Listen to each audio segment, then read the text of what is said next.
गांव का एक व्यक्ति जिसकी अभी 1 साल पहले शादी हुई थी, बेहद ही खूबसूरत बीवी थी, लेकिन वो अपनी बीवी को छोड़कर एक गांव की ही दूसरी महिला के साथ संबंध बनाने लगता है। एक दिन वह अपने प्रेमिका से संबंध बनाता है। उसी बीच दोनों के बीच कुछ तकरार हो जाती है किसी बात को लेकर। अब वह अपने घर चला जाता है। फिर कुछ दिन बाद वह अपनी प्रेमिका के पास जाता है और कुछ डिमांड करता है, और उसकी प्रेमिका जैसे ही उस डिमांड को सुनती है वह गुस्से में आ जाती है और वह प्रेमिका ऐसा कदम उठाती है जिससे एक नहीं बल्कि दो परिवार बर्बाद हो जाते हैं। जब पुलिस इसको इसकी हकीकत पता चलती है, जब इसका खुलासा पुलिस करती है, तो जो सच सामने आता है वाकई में सच काफी शर्मनाक था, हैरान कर देने वाला था। नमस्कार, मैं विशु राय, आप देख रहे हैं इंडिया क्राइम दस्तक। चैनल नया है, शायद मैं भी आप लोगों के लिए नया हूं। हो सकता है कुछ साथी जो हमारे पहले वाले चैनल विशु वारदात तक पर मुझसे जुड़े होंगे, मेरे परिवार से जुड़े होंगे, वो शायद मुझे जानते हों। तो आप सभी से निवेदन है कि इस चैनल को भी प्यार सपोर्ट दीजिए, आशीर्वाद दीजिए। चैनल को सब्सक्राइब करिए, वीडियो को लाइक करिए, वीडियो अच्छी लगे तो शेयर भी करिए। आते हैं आज की कहानी पर। आज की कहानी है झारखंड के पीरीडी की। पीरीडी में एक परिवार रहता है, सोनू का परिवार। सोनू बेहद ही खूबसूरत लड़का रहता है। सोनू की शादी पास के ही एक गांव में रश्मि नाम की एक लड़की से हो जाती है। रश्मि भी बेहद खूबसूरत लड़की रहती है। अब वह अपने ससुराल आती है और ससुराल में काफी खुश रहती है अपने पति के साथ। कई महीनों तक वह अपने पति के साथ घूमने जाती है, रेस्टोरेंट जाती है, काफी खुश रहती थी। लेकिन एक दिन गांव का एक व्यक्ति जिसकी शादी ठीक उसी दिन हुई थी, उसकी भी बारात उसी दिन गई थी जिस दिन सोनू की बारात गई थी। उस व्यक्ति का नाम गौरव रहता है। दोनों की बारात एक ही गांव से एक ही समय पर एक ही दिन निकली थी, दो अलग अलग गांव के लिए। दोनों एक ही दिन दुल्हन भी लेकर आते हैं और दोनों की दुल्हन वाकई में बेहद खूबसूरत रहती है। दोनों काफी खुश रहते हैं। लेकिन एक दिन जो गौरव रहता है उसकी मुलाकात सोनू की पत्नी से हो जाती है। और जब सोनू की पत्नी से हो जाती है, गांव की बात रहती है, आते जाते एक दूसरे के घर दोनों आया जाया करते थे। गौरव सोनू के घर जाता था और सोनू गौरव के घर जाता था। इसी बीच गौरव सोनू के पति से बातचीत करने लगता है। बातचीत में दोनों एक दूसरे पर फिदा हो जाते हैं, दोनों चाहने लगते हैं। चाहत ऐसी कि दोनों ऐसी भंवर में फंस जाते हैं, ऐसी दलदल में फंस जाते हैं जहां से निकल पाना शायद मुश्किल था। दोनों एक दूसरे के साथ जब भी कोई घर पर नहीं होता संबंध बनाने लगते हैं। इसकी जानकारी उसके पति सोनू को नहीं रहती है। कई दिनों तक ऐसा चलता रहता है। एक दिन जो उसका प्रेमी रहता है गौरव सोनू के पत्नी को घर से भगा ले जाता है। कई महीनों तक वह छुप के किसी होटल में सोनू के पत्नी के साथ समय व्यतीत करता। अब इधर सोनू अपनी पत्नी की तलाश करता, पुलिस में एफआईआर दर्ज कराता, शिकायत दर्ज कराता। किसी तरह से पुलिस उसकी पत्नी को ढूंढकर घर लाती है। जो सोनू रहता है काफी समझदार लड़का रहता है, अपनी पत्नी को समझाता है, समाज में उसके माँ बाप की इज्जतों के बारे में बताता है, समझा करके उसको अपने घर रखता है। पत्नी भी काफी समझदार थी। अब इस घटना को करने के बाद वह अपने पति की बातें मानती थी, उसे काफी प्यार करने लगी थी, अब उसके साथ रहने लगी थी। वही जो आरोपी था गौरव, वह कुछ दिनों के लिए जेल भी गया था।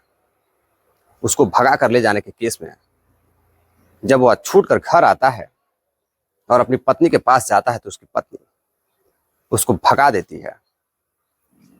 वह कहती है कि जिस दिन तुमने ऐसी घिनौनी हरकत की अपने पति के जिंदा रहते हुए, उस दिन से मेरा पति मेरे लिए मर चुका है। और वो अपने मायके चली जाती है। अब गौरव काफी परेशान होता है। उसकी जो लत थी, जो नशा था उसका, अय्याशी का, नाजायज संबंधों का। अब वह उसको पुकार रहा था। अब वह एक दिन उस महिला के घर चला जाता है। जैसे ही उसका पति बाहर काम के लिए जाता है, सोनू, वह पुनः उसके घर चला जाता है। अब उसके घर जाने के बाद उस महिला से बातचीत करता है। वह महिला मना करती है कि तुम यहाँ से चले जाओ, लेकिन वह मानने को तैयार नहीं था। महिला किसी तरह से उसे समझा बुझा कर घर से भगा देती है। अब वो अपने घर चला जाता है। फिर वह अपने ससुराल जाता है गौरव, और अपनी पत्नी को मनाने की कोशिश करता है, लेकिन उसकी पत्नी मानने को तैयार नहीं थी। वह घर जाना नहीं चाहती थी। वह बेहद ही शर्मिंदगी महसूस करती थी। समाज है, समाज में लोग कई तरह की बातें भी करते हैं। कई लोग अब उसके पति के किए हुए कर्मों को लेकर, उसकी पत्नी का नाम लेकर लोग कई तरह की बातें करते थे, जिससे जो उसकी पत्नी थी वो काफी शर्मिंदगी महसूस करती थी। अब उस शर्मिंदगी को लेकर वह उसके साथ नहीं जीना चाहती थी। भला एक लड़की और कर भी क्या सकती है जिसका पति इस तरह का घिनौना काम करता हो। वहां से भी, ससुराल से भी गौरव को भगा दिया जाता है। अब गौरव घर आता है। गांव समाज में लोग उसे गंदी निगाहों से देखते थे। गंदी निगाहों का मतलब, उसको ऐसी निगाह से देखते थे जैसे वह बेहद ही घिनौना व्यक्ति हो। लोग उसे गांव में देखना ही नहीं चाहते थे। हकीकत तो यही थी। किसी के गांव की भी घटना होगी, कोई भी ऐसे व्यक्ति को अपने गांव में नहीं देखना चाहेगा। अब वह एक दिन फिर फोन करता है। फिर सोनू की जो पत्नी होती है परेशान हो जाती है। दरअसल सोनू की पत्नी उसके साथ रहना नहीं चाहती थी। जब उसका पति एक दिन दुकान चला जाता है, बाहर चला जाता है, तो गौरव को फोन करती है और मिलने के लिए घर बुलाती है। गौरव काफी उत्साहित होता है, उसके घर पहुंचता है, और जो पत्नी होती है सोनू की, वह उसे चाय पिलाती है और चाय में कुछ नशीली गोलियां डालती है। जैसे वह नशे में होता है, उसकी पत्नी चाकू लेकर चाकू से एक बाद एक कई वार करती है और उसके प्राइवेट पार्ट को काट देती है। काट कर अब वह थाने पहुंचती है और जाकर थाने में थानेदार साहब से बताती है, मैंने मेरा पुराना बॉयफ्रेंड था जो मेरे साथ दुष्कर्म करना चाहता था, जो जेल भी जा चुका है। मैं तो अपने रास्ते पर, अपने पति के बताए हुए रास्ते पर वापस आ गई, लेकिन वह आज भी मुझे परेशान करता था और मैं तंग आ गई थी। तो कई तरह की धमकियां भी देता था, ब्लैकमेल करता था। इसलिए मैंने उसका कत्ल कर दिया है। जब पुलिस यह बात सुनती है तो उसको थाने में ही बैठाती है और उसके घर जाती है। घर जाती है तो देखती है कि रूम में, कमरे में वह छटपटा रहा था, चिल्ला रहा था, लोग उसे देख रहे थे। तभी पुलिस उसको हॉस्पिटल भेजती है, लेकिन जब हॉस्पिटल वह जाता है तो जो डॉक्टर होते हैं उसे मृत घोषित कर देते हैं। अब इधर उस लड़के गौरव के माँ बाप भी, अब उनके सम्मान की बात थी, उनके बेटे का कत्ल कर दिया गया था।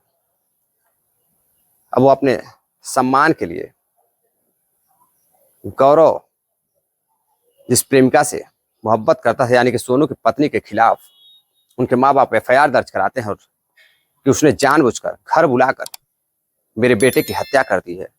मेरा बेटा काफी सुधर चुका था। अब पुलिस एफआईआर दर्ज करती है और जो गौरव रहता है वो भगवान को प्यारा हो चुका था। सोनू के साथ मिलकर उसके परिवार वाले भी सोनू की पत्नी को बचाने की कोशिश करते हैं, लेकिन अपराधी, चाहे अपराध जैसा भी हो, जैसा भी अपराध किया गया हो, छोटा या बड़ा या किसी भी तरह का, अपराधी तो अपराधी होता है। कत्ल के इल्जाम में उसकी पत्नी, यानी कि सोनू की पत्नी को जेल भेज दिया जाता है और उसका पोस्टमार्टम कराकर उसका अंतिम संस्कार कराया जाता है। कहते हैं बुरे कर्म का कभी कभी बुरा अंजाम भी होता है। दरअसल इस कहानी को सुनाने का उद्देश्य आपको जागरूक करना था, सावधान करना था, सतर्क करना था, किसी के भावनाओं को ठेस पहुंचाना नहीं था। मिलते एक और नई कहानी के साथ, तब तक के लिए इजाजत दीजिए। जय हिंद,